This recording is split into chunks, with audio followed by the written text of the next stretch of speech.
नमस्कार, 12 की बात में आपका बहुत स्वागत है। मैं हूं आपके साथ अनंत विश्वकर्मा। बुलेटिन की शुरुआत करेंगे इस वक्त की बड़ी खबर से, जो कि सिंगरौली से है, जहां पर अवैध रेत परिवहन में गए रोकने गए किसान की हत्या की गई है। किसान को ट्रैक्टर से कुचलकर मारा गया है। कांग्रेस बोली पुलिस प्रशासन माफिया की मदद कर रहा है। आपको बता दें कि सिंगरौली जिले में खुद की जमीन से अवैध रेत का परिवहन रोकने गए आदिवासी किसान की ट्रैक्टर से कुचलकर हत्या कर दी गई है। आरोपी ड्राइवर ट्रैक्टर छोड़कर मौके से भाग निकला है। मामला बरका चौकी के गन्नई गांव में रविवार रात का है। पुलिस के मुताबिक मृतक किसान की पहचान इंद्रपाल अगरिया के रूप में हुई है। रेत माफिया से जुड़े लोग गन्नई गांव से निकलने वाली पटीर नदी से रेत का अवैध उत्खनन कर इंद्रपाल के खेत से जबरदस्ती ट्रैक्टर निकाल रहे थे। खेत में लगी धान की फसल को खराब होता देख किसान इंद्रपाल ने आपत्ति जताई तो आरोपियों ने उसे ट्रैक्टर से कुचल दिया। उसकी मौके पर ही मौत हो गई।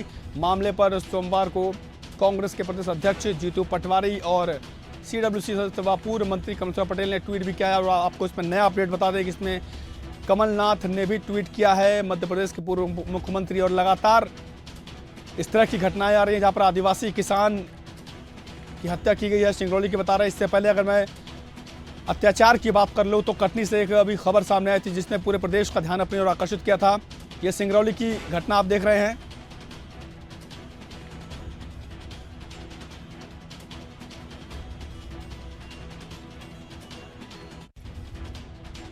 तस्वीरें आप देख रहे हैं अभी कुछ दिन पहले की कटनी की है,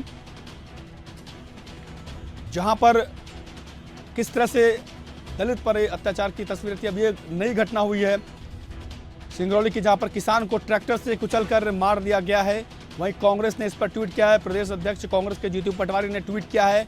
इसके साथ ही पूर्व सीएम कमलनाथ ने भी इस पर मामले पर ट्वीट किया है। साथ ही सरकार को निशाने पर लिया है। सिंगरौली में ये बेहद दर्दनाक घटना, जहां पर आदिवासी किसान की ट्रैक्टर से कुचलकर हत्या कर दी गई है, क्योंकि इसके किसान के खेत पर रेत का अवैध खनन कर रहे थे जो दबंग थे, और इसी का विरोध किया किसान ने, जिसके बाद ट्रैक्टर से कुचलकर किसान की हत्या कर दी गई। बेहद संगीन मामला। लगातार प्रदेश में इस तरह की घटनाएं हो रही हैं। ऐसे में कांग्रेस सरकार पर और प्रशासन पर सवाल खड़े कर रही है। किसान को ट्रैक्टर से कुचलकर मार दिया गया है। रविवार रात की घटना है।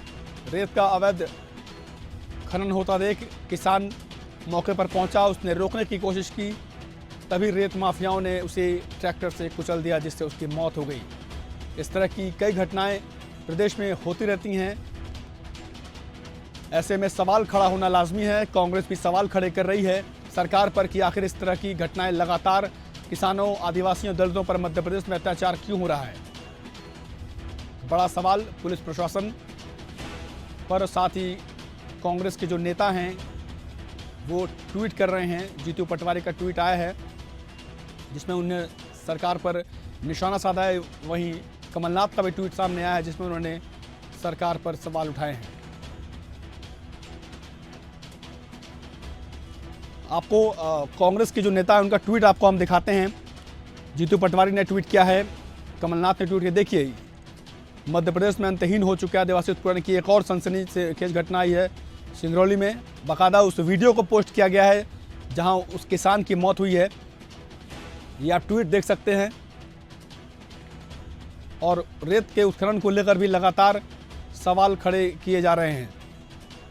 कांग्रेस ने बोला है कि पुलिस और प्रशासन माफिया की मदद कर रहा है। ये गंभीर आरोप लगे हैं।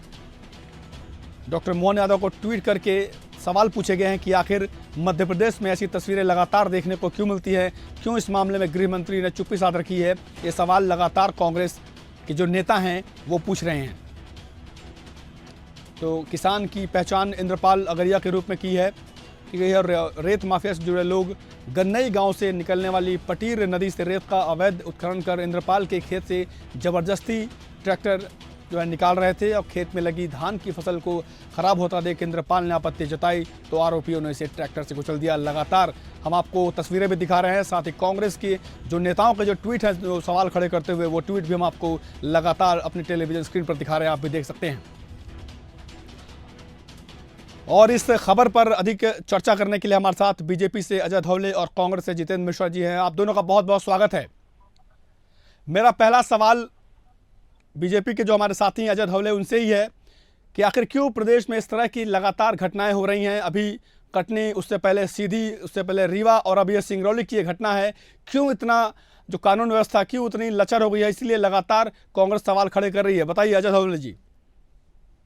देखिए, मुझे लगता है कांग्रेस को ये ऐसे संवेदनशील विषयों पर राजनीति करने की जगह प्रशासन जो कार्यवाही कर रहा है, प्रशासन जो लॉ एंड ऑर्डर को मेंटेन करने के लिए तत्काल, जैसे कि हमने कटनी में देखा कि अधिकारियों का, जो अधिकारी संलिप्त थे उनका निलंबन कर दिया गया था।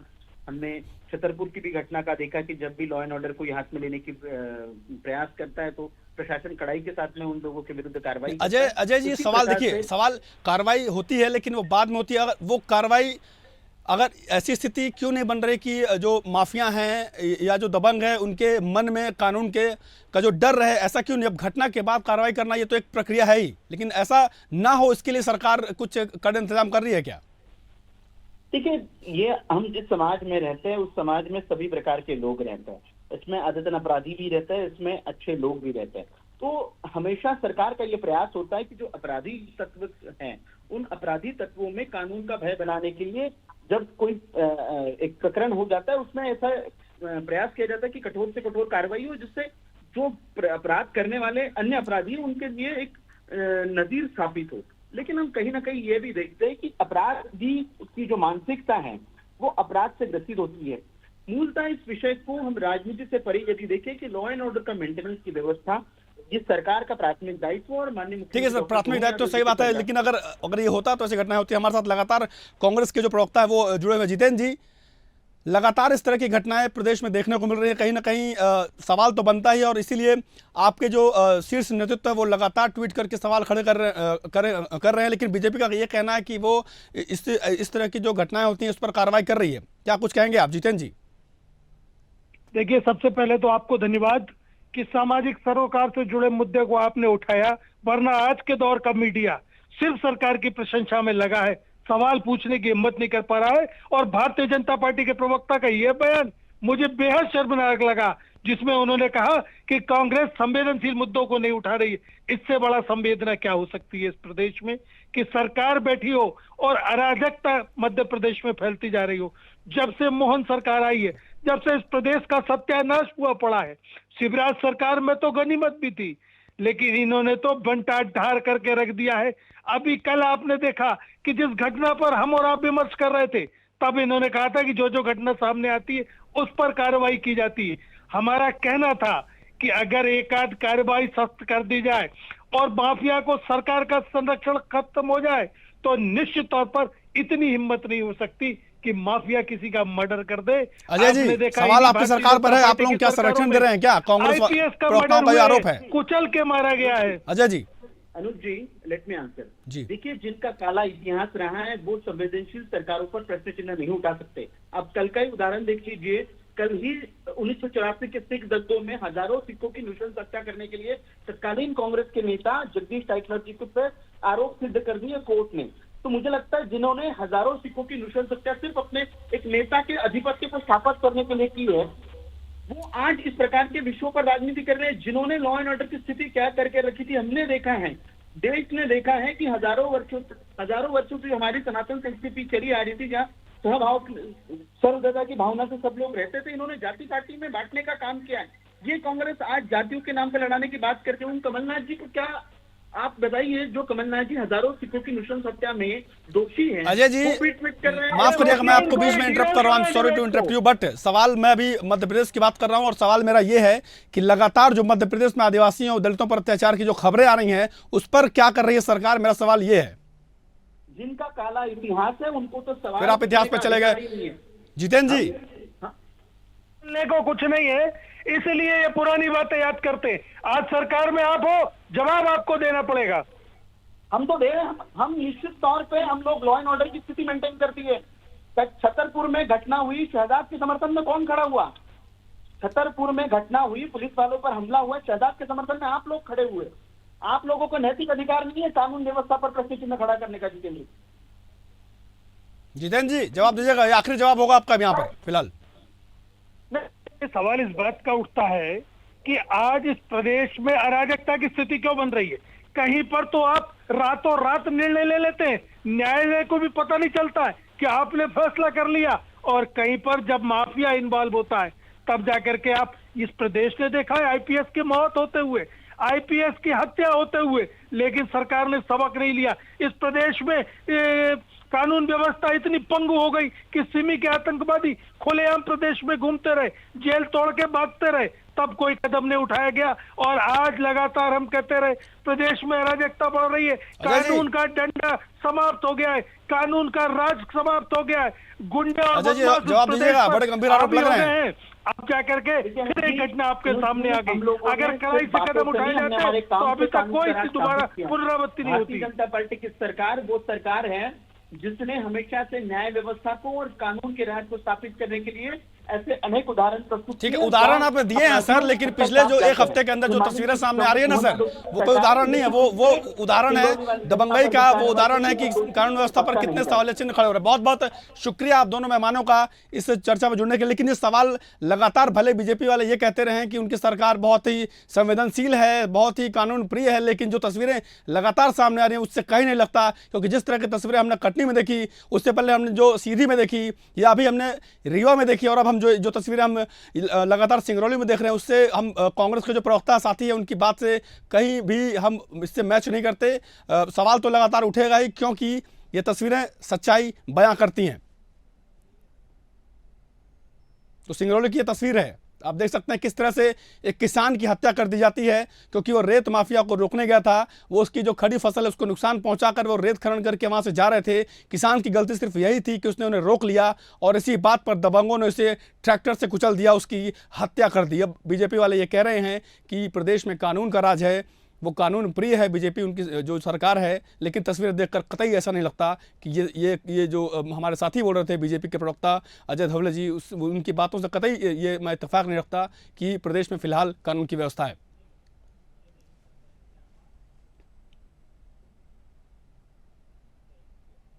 और अगली खबर है रायपुर से, जहां पर राष्ट्रीय प्रवक्ता कांग्रेस के सुप्रिया श्रीनेत करेंगे प्रेस कॉन्फ्रेंस।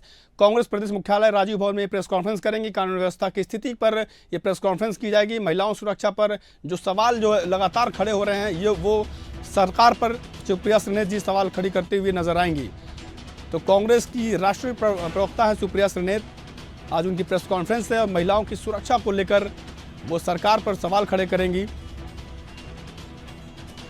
लगातार जिस तरह से कानून व्यवस्था की जो स्थिति है, छत्तीसगढ़ में भी जिस तरह के हालात बन रहे हैं, उसे लेकर कांग्रेस की राष्ट्रीय प्रवक्ता सुप्रिया श्रीनेत आज प्रेस कॉन्फ्रेंस करने वाली हैं और वो महिलाओं की सुरक्षा को लेकर सवाल खड़े करेंगी। प्रदेश में कानून की व्यवस्था को लेकर वो चर्चा करेंगी।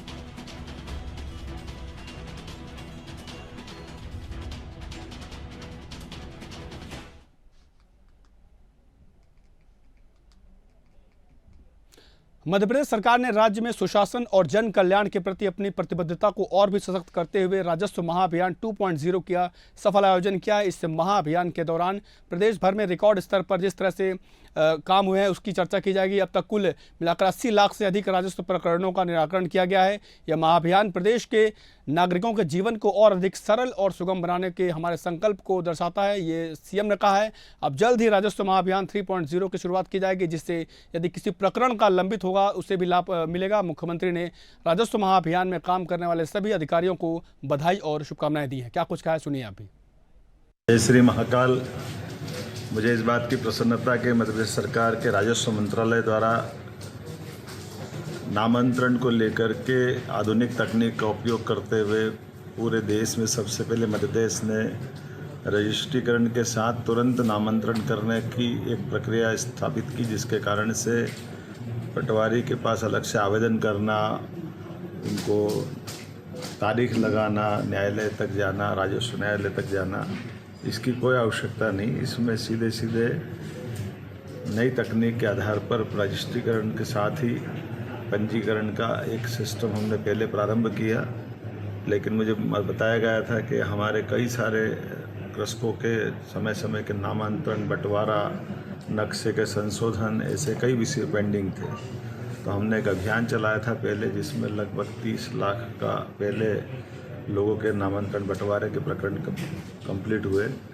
दूसरे चरण में ये 20-31 अगस्त तक लगभग राजस्व अभियान 2 के माध्यम से नामांतरण के 2,71,626, बंटवारा के 27,000, अभिलेख दुरुस्तीकरण के 26,784, नक्शा तरतीब के 45,88,918, लगभग 50 लाख के आसपास के प्रकरणों का निराकरण मध्य प्रदेश सरकार के द्वारा पूरे प्रदेश में किया गया है। कुछ दिनों पहले मध्य प्रदेश की मोहन सरकार ने आदेश जारी किए थे कि रोड में मवेशियों को हटा लिया जाए, इससे बहुत दुर्घटनाएं होती हैं। लेकिन यह आदेश हवा हवाई होता नजर आ रहा है, क्योंकि हर तरफ रोड पर गोवंश और अन्य मवेशी बैठे हुए दिखाई देते हैं। खासकर रात के समय बड़े बड़े समूह में मवेशी सड़क पर बैठे रहते हैं, जिस कारण रोड से वाहनों को निकलना कठिन हो जाता है। कुछ दिन पहले ही सिरोंज में अज्ञात वाहन 3 गायों को रौंद दिया गया, जिससे मौके पर ही तीनों गायों की मौत हो गई थी। तस्वीरें आप देख सकते हैं। ऐसी तस्वीरें आपको प्रदेश के अलग अलग हिस्सों में भी देखने को मिलेगी, जहां पर गौवंश लगातार सड़कों पर नज़र आते हैं। खासकर बारिश के मौसम में ये तस्वीर देखने को मिलती है, क्योंकि आसपास की जो मिट्टी वो गीली हो जाती है और वो सूखी जगह की तलाश में जो गौवंश हैं वो सड़कों पर नज़र आते हैं। ऐसे में प्रशासन को इस ओर ध्यान देने की ज़रूरत है, ताकि गौवंश की भी रक्षा हो सके और जो लगातार हादसे होते हैं उससे भी बचा जा सके।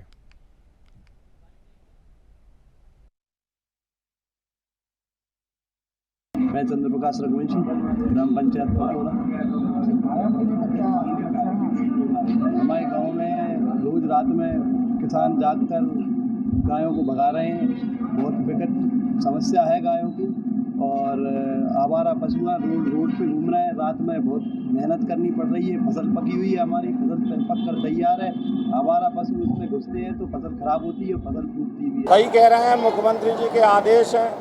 सिरोंज में 3 गौशाला हैं और तीनों गौशालाओं में जितनी क्षमता शेड की है, पानी और भूसा की है, उससे ज़्यादा गाय रखी गई। लेकिन हम ऐसा विचार करेंगे, सार्वजनिक राजनीतिक और पत्रकारों के और गणमान्य नागरिकों के साथ बैठेंगे। अपन एक ऐसी व्यवस्था बनाना चाहते हैं कि एक शेड अपन बना दें, रात्रि में गऊ वहाँ विश्राम करें। सिर्फ सरकारी आदेश जारी कर दिए गए हैं। गौ माता की इतनी बुरी हालत कभी नहीं थी, जो कि भाजपा की सरकार में इस समय ग्राम पंचायत से लेकर केंद्र तक भाजपा की सरकार है। इसके बाद भी गाय के नाम पर राजनीति करने वाले और अपनी राजनीतिक रोटियां सेकने वाले लोगों की खुद की सरकार में गाय दर दर भटक रही है। रोज सैकड़ों एक्सीडेंट इन रात गायों के चक्कर में हो रहे हैं। रात को वाहन चालकों की इनसे टक्कर होती है और कई लोगों की मौत भी हो रही है। हमारे यहाँ 24 गौशालाएं हैं, जिसमें से 23 अभी फंक्शन है। हमने उनका भौतिक सत्यापन भी करवाया था। तो गौशालाओं की कैपेसिटी 110-120% के आसपास है। तो उन गौशालाओं में एडिशनली और गायों को भेजना संभव नहीं है। इसके लिए हमने विकल्प यही सोचा था कि कुछ टेम्परेरी गौशालाएं बनाई जाएं, और जो मालिकों की गायें हैं, जो निजी गायें हैं, जिनको जिस गौवंश को घरों के द्वारा छोड़ दिया गया है, उनको सौंपा जाए। तो वो कार्रवाई चल रही है। एनिमल ट्रॉली, एनिमल कार्ट हमारे पास है, जिसके द्वारा हर दिन 10 से 15 गायों को छोड़ के हम लोग आ भी रहे हैं टेम्परेरी गौशालाओं में। एक जगह हमने चिन्हांकित की है, वहाँ पे उनके खाने की व्यवस्था। अब बात करेंगे गणेश उत्सव की। तो देश भर में गणेश उत्सव की तैयारियां जोरों पर हैं। वहीं रतलाम में गणेश चतुर्थी का सर्कल जेल में एक अलग नज़ारा देखने को मिल रहा है। गणेश महोत्सव को लेकर कभी जिन कैदियों के हाथों में विभिन्न प्रकार के हथियार, चाकू और अन्य सामग्री होती थी, वहां आज हाथ में कलर और ब्रश थामकर गणपति जी को संवारने का काम किया जा रहा है और मिट्टी से इको फ्रेंडली गणेश तैयार किए जा रहे हैं। इनमें से कुछ बंदी ऐसे हैं जो जेल में आने के पूर्व ये काम करते थे, तो कुछ कैदी ऐसे हैं जिन्होंने इस कला को जेल में रहकर ही सीखा है। बंदी बताते हैं कि इस प्रकार की गतिविधियों में सम्मिलित होकर उन्हें एक अलग शांति और सुकून मिलता है। मन में बंदी गृह से बाहर निकलने की इच्छा जारी होती है और अपनी कला का उपयोग आजीविका के लिए करना वो ज़रूर चाहेंगे। देखिए तस्वीरें हैं, ये बंदी हैं, ये गणेश उत्सव के लिए मूर्तियां तैयार कर रहे हैं। कभी इनके हाथों में हथियार हुआ करते थे, लेकिन आज ब्रश हैं और वो भगवान गणेश की मूर्तियों का निर्माण कर रहे हैं। उनका कहना है कि जब वो जेल से बाहर जाएंगे तो निश्चित तौर पर इसे एक अपने व्यवसाय के रूप में लेंगे, ताकि उनकी जीविका चल सके। और ये गणेश मूर्ति बनाते वक्त उनके अंदर एक संतोष का भाव आता है, जाहिर सी बात है।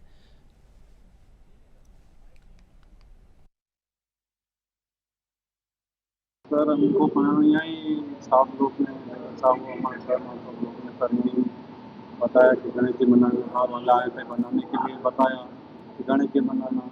हमने यही सीखे, 2 साल हो गए यही गणेश जी की मूर्तियाँ बनाई। सर अभी तक में हमने सर 30 से 40 मूर्ति बना दी थी। सर हम 5-6 दिन कलर भी बनाते थे, 5-6 दिन। जैसा कि विदित है कि सर्किल जेल रतलाम में सारे त्योहारों को बड़े धूमधाम और उत्साह से मनाया जाता है। अभी हाल ही में 15 अगस्त को बड़े धूमधाम से मनाया तथा राखी और जन्माष्टमी के पर्व को जेल में धूमधाम से मनाया गया। जैसा कि विदित 6 और 7 सितंबर को गणेश 10 दिवसीय गणेशोत्सव का प्रारंभ हो रहे हैं। तो इस अवसर पर शहर में गणेश की प्रतिमाओं की आवश्यकता होगी। तो हमारे बंदियों में जो कभी हाथ अपराधों की जगत में थे, वो हाथ में अब सृजनशीलता हम लोग भर रहे हैं। उनके हाथों में एक कला भर रहे हैं और एक कोशिश कर रहे हैं कि उनका व्यक्तित्व परिवर्तन हो, मनोवृत्ति परिवर्तन हो। इसके लिए हम अभी आर्ट ऑफ लिविंग का कोर्स भी कर रहे हैं। अब खबर है छतरपुर से, जहां स्वास्थ्य विभाग की पोल खुल गई है। सरकारी अस्पतालों में बिना रिश्वत के इलाज नहीं होता। स्वास्थ्य विभाग किस तरह से मरीजों की जान से खिलवाड़ कर रहा है, ये आपको खबर बताएंगे। इसकी बानगी ईशानगर स्वास्थ्य केंद्र में देखने को मिली है, जब तक एक आदिवासी परिवार से 2000 रुपये की रिश्वत नहीं मिलने पर स्वास्थ्य केंद्र की नर्स ने गर्भवती महिला का प्रसव कराने से मना कर दिया। सोचिए कितनी दयनीय स्थिति है स्वास्थ्य व्यवस्था की। जब प्रसूता बाथरूम में गई तब उसकी डिलीवरी हो गई। बाथरूम में नवजात बच्ची गिर गई, जिससे नवजात बच्ची की मौत हो गई। कितना संवेदनशील मामला है ये। पीड़ित परिवार ने नर्स और स्टाफ, जो अस्पताल के स्टाफ हैं, उनके खिलाफ ईशानगर थाने में शिकायत दर्ज की है। सोचिए एक बच्ची की जान चली जाती है क्योंकि वो नर्स को प्रसूता है, उसके जो परिजन है वो पैसे, वो रिश्वत नहीं दे पाते। वो गर्भवती महिला बाथरूम में उस बच्ची को जन्म देती है। अब क्योंकि मासूम बच्ची जब फर्श पर गिरती है तो उसकी मौत हो जाती है। सोचिए कितनी दर्दनाक, कितनी दुखद खबर है ये। ऐसे में निश्चित तौर पर उस नर्स पर, उस स्वास्थ्य केंद्र पर कार्रवाई होना बनता है। पुलिस में अब शिकायत दर्ज की गई है। अब उम्मीद है कि ऐसे मामलों को संवेदनशीलता से लेते हुए ज़रूर कार्रवाई की जाएगी।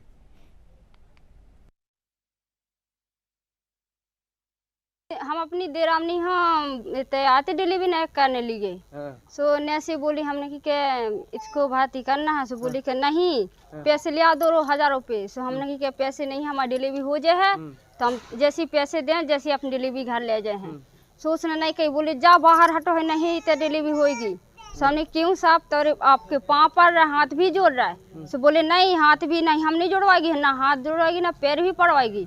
जा हटो इधर से, छतरपुर ले जा। हम साहब छतरपुर नाम जानती है कौन? नाम नहीं जानती साहब। सलैया गांव के हैं, बाल किशन आदिवासी है। हम अपनी घरवाली को लेके आए थे ईशानगर में। कब? वही 11 बजे रात में? के रात को। हाँ, डिलीवरी हो रही थी उनकी। तो मैडम बोलने लगी कि हमको तो 2000 रुपये दो, जब हम हाथ लगाएंगे आपकी डिलीवरी को। हमने बोला मैडम को हाथ पैर जोड़े, उन्होंने बोला ऐसे। उत्तर प्रदेश की संस्कार नगरी वाराणसी में मुख्यमंत्री योगी आदित्यनाथ ने बड़ी घोषणा की। उन्होंने कहा कि अगले 2 साल में यूपी पुलिस में 1 लाख नौजवानों की भर्ती होगी। सीएम योगी ने आगे कहा कि यही नहीं, आने वाले 2 सालों में 2 लाख नौजवानों को सरकारी नौकरी से जोड़ा जाएगा। साथ ही उन्होंने कहा कि प्रदेश में युवाओं के साथ कोई भेदभाव नहीं होता। युवाओं को निष्पक्ष और पारदर्शी तरीके से सरकारी नौकरी से जोड़ा जा रहा है। पिछले 7 सालों में हमने 6 लाख से ज़्यादा युवाओं को नौकरी दी है। प्रदेश में सबसे बड़ी पुलिस भर्ती प्रक्रिया की लिखित परीक्षा सकुशल संपन्न कराई गई है, जिसमें 60,000 से ज़्यादा युवाओं को पुलिस बल में सेवा देने का मौका मिलेगा।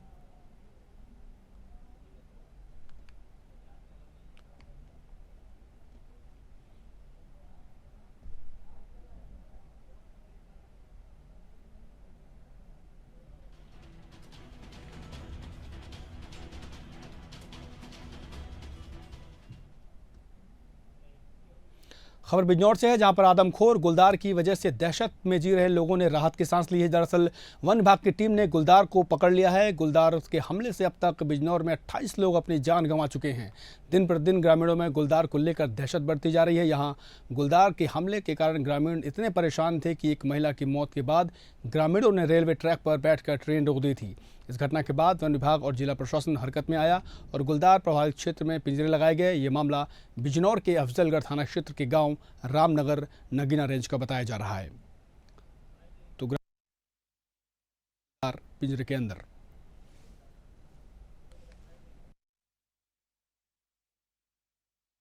अभी आज हम लोगों ने ये रामनगर गांव पड़ता है अफजलगढ़ विकास खंड में, नगीना रेंज के अंतर्गत, वहां से गुलदार का रेस्क्यू किया है। यहां से लगातार हमें सूचना मिल रही थी। उसके क्रम में हम लोगों ने सक्षम स्तर को अनुमति प्राप्त करके केस लगाया था, जिसमें ये सुरक्षित गुलदार आ गया है और ये हमारा क्लस्टर 1 है। इसी प्रकार से हमारे जो अन्य क्लस्टर हैं उनमें भी हम लोग लगातार रेस्क्यू अभियान चला रहे हैं और वहाँ से गुलदार को रेस्क्यू करके उनको जो है सुदूर वन क्षेत्रों में। अभी तक कितने गुलदार आपने रेस्क्यू कर लिए हैं और जनता से क्या अपील करना चाहेंगे? देखिए, इस वर्ष हम लोगों ने अभी तक 20 गुलदार रेस्क्यू कर लिए हैं। तो इस बुलेटिन में फिलहाल इतना है, लेकिन खबरों की तमाम अपडेट के लिए आप देखते रहिए इंडिया हेड। नमस्कार।